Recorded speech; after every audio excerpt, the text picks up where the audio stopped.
Agora sim, vamos conversar então com o Ricardo Fernandes, que é representante da Frente Cidade de Deus do Rio de Janeiro. Olá, Ricardo, você me ouve? Tudo bom? Olá, tudo bem? Sim, estou ouvindo. Ricardo, que bom que você nos recebeu, que bom que você está participando aqui com a gente. Cidade de Deus foi a primeira favela do Rio de Janeiro, inclusive, a ter confirmado casos do novo coronavírus, né? E a partir disso, vocês começaram a articular essa frente com ações para evitar que o novo coronavírus, que é a Covid-19, chegue com ainda mais impacto na comunidade, é isso? Exatamente. Na verdade, o, o Frente CDD, ele começa o trabalho antes mesmo de ter o primeiro caso confirmado, né? A gente não tinha ciência ainda de algum caso confirmado e a gente já tinha se juntado, percebendo o efeito do Covid no mundo todo, entendendo que dentro da logística favela, o Covid seria 3 vezes mais devastador por conta de várias outras, podemos dizer, pandemias que já existem, pandemias sociais que já existem na favela. Então a gente se juntou enquanto um grupo de moradores, projetos, instituições, ONGs da Cidade de Deus para tentar reduzir os impactos do coronavírus na vida do morador da Cidade de Deus. Qual é a realidade hoje, Ricardo? Então, hoje a gente tem uma realidade, podemos dizer que de certa forma um pouco triste, porque os números aumentaram, ficou muito nítido que a comoção que a gente tem se dá muito mais para a vida europeia do que para a vida latino-americana, para a vida brasileira, porque quando os casos fatais aconteciam na Itália e repercutiam no mundo todo, o desespero e o desequilíbrio das pessoas aqui da Cidade de Deus e de várias outras favelas era muito maior do que quando as coisas acontecem aqui mesmo. Então, eu acredito que devido a algumas influências do governo federal sobre as favelas, fez com que as pessoas, mesmo com todos esses índices de mortalidade, ainda assim estejam cada vez mais na rua, né? E a gente lá tentando fazer com que elas fiquem em casa o máximo possível, ou pelo menos se protejam quando forem à rua. Não há dúvidas de que, por conta desse discurso desencontrado do presidente, fica mais difícil fazer o trabalho de conscientização. Não, fica muito difícil.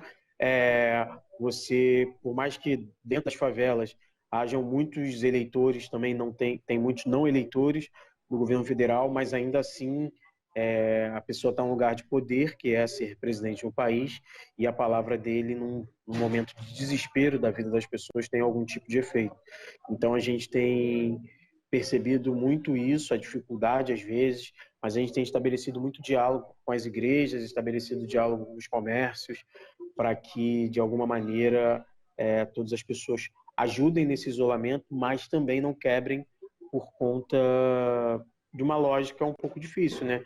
A gente já sabe que algumas empresas fora da favela vão ter alguns incentivos, algumas anistias fiscais, mas não se fala nada sobre o comércio, sobre o empreendedor de favela. Então, cabe a nós gerar algum tipo de diálogo, gerar um processo de conscientização para as pessoas ficarem em casa. E caso as pessoas passem a ter necessidade de consumir, que elas consumam interno, façam um consumo interno para que o comércio interno não quebre e o número de desempregados aumente cada vez mais. A gente conversou agora com o Javes da Brasilândia, aqui em São Paulo, e ele apontou agora, no final da entrevista, o problema da fome que começa a aparecer. Eu sei que vocês têm feito doação de cestas básicas, inclusive pela frente CDD. Como que você tem observado essa questão da fome? A gente sabe que existem problemas no recebimento do auxílio emergencial, muita gente não conseguiu acessar esse auxílio, que é tão necessário também. Sim, a gente aqui no Frente, a gente já tem 2 meses, então a gente viveu muitos tipos de realidade do processo da pandemia.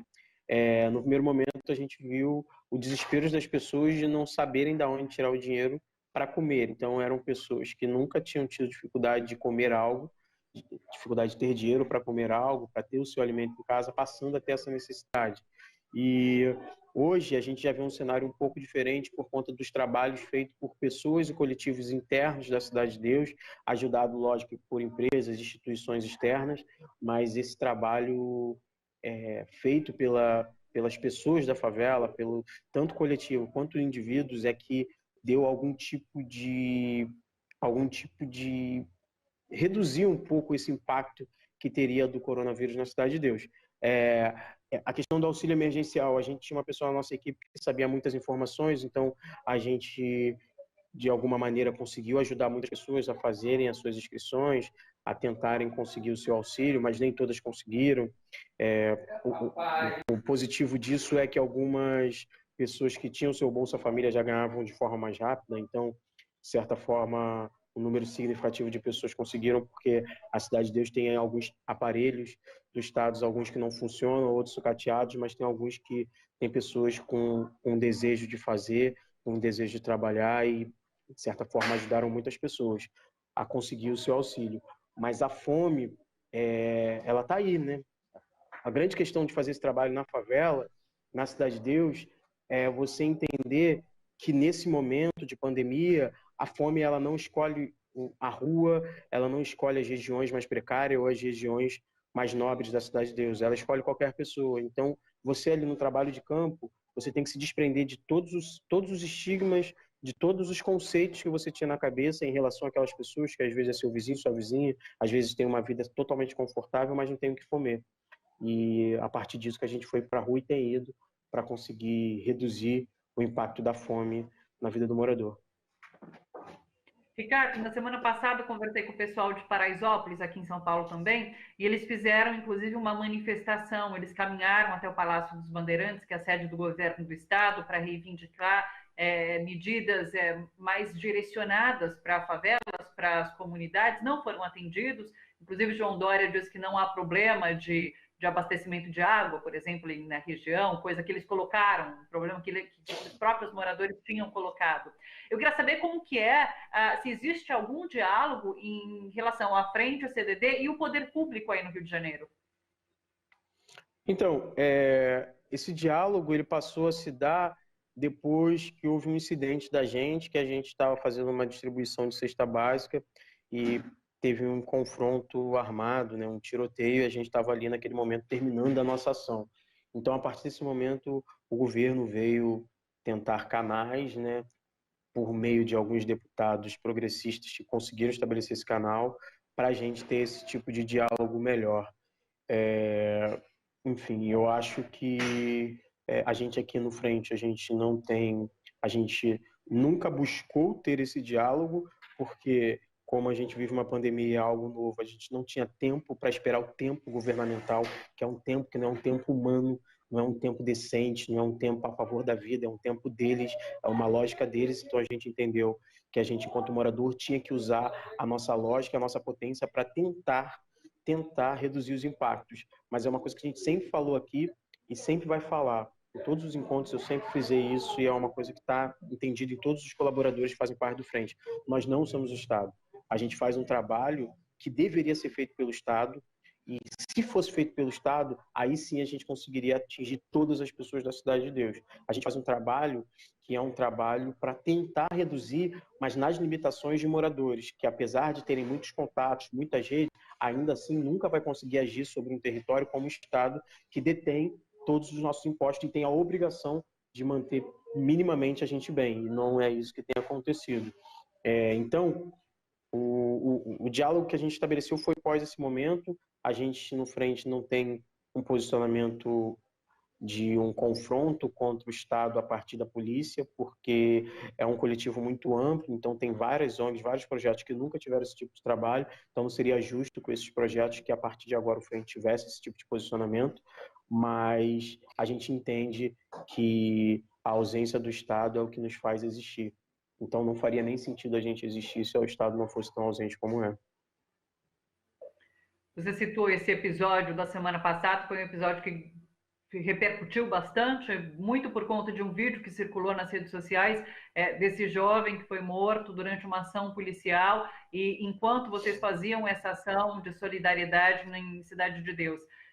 Queria que você comentasse um pouco, porque para além dessa luta contra o coronavírus, existe essa realidade da violência policial, que é uma realidade constante, e agora, em momentos da pandemia, vocês continuam enfrentando essa realidade. Sim, exatamente. A gente continua enfrentando essa realidade, que não é uma realidade isolada da Cidade de Deus, acredito que nem do próprio Rio de Janeiro.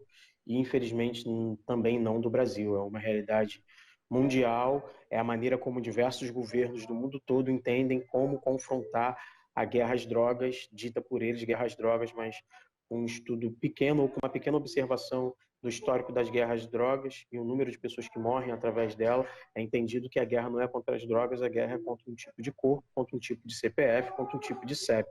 Isso é muito nítido em muitos lugares do mundo.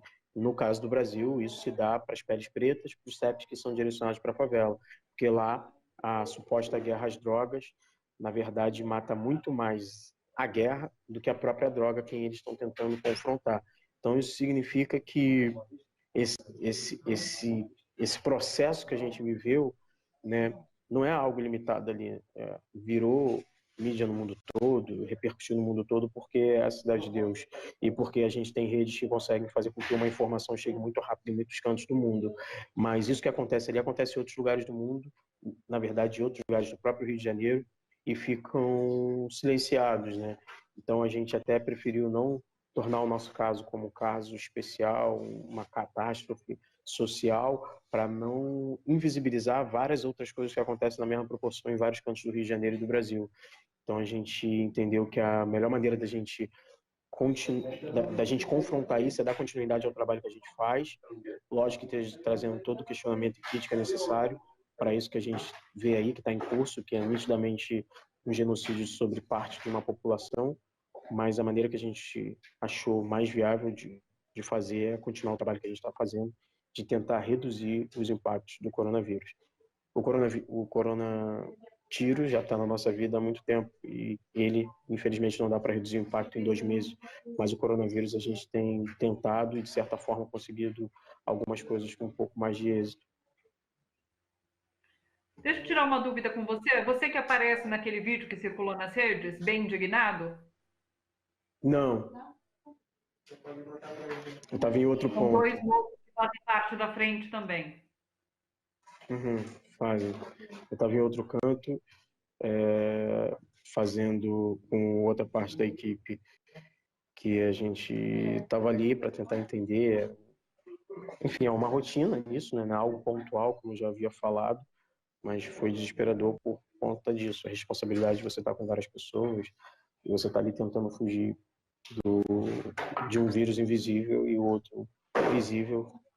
E, enfim, é uma coisa muito ruim tudo isso, mas assim, a gente sempre volta a falar sobre isso, que é, infelizmente, isso acontece em muitos outros cantos do Rio de Janeiro e do Brasil, e a gente precisa trazer luz a lugares que isso acontece e ainda continuam apagados, que não tem força às vezes de levantar uma hashtag, não tem força às vezes de fazer contato com artistas para que o que acontece lá repercuta.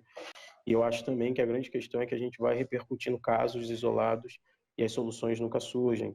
Então, a gente precisa muito passar para a página 2 e entender qual é o formato de se indignar, de se manifestar, de se levantar contra algo que está em curso há tanto tempo no Brasil, e esse algo pelo menos reduzir os impactos, pelo menos reduzir o curso dele, porque, pelo que parece, a cada ano é mais crescente o número de vítimas por conta do suposto confronto à guerra às drogas.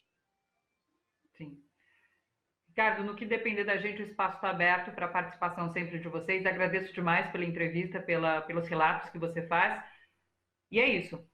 O espaço está aberto. Quando quiser, é só contatar a gente. Obrigada, Ricardo. Parabéns pelas iniciativas. Tá bom, muito obrigado. Fica bem a todos e todas. Quem puder, fique em casa. Quem não puder, saia protegido. É isso. Tem que CBD. Nós por nós e pelos nossos.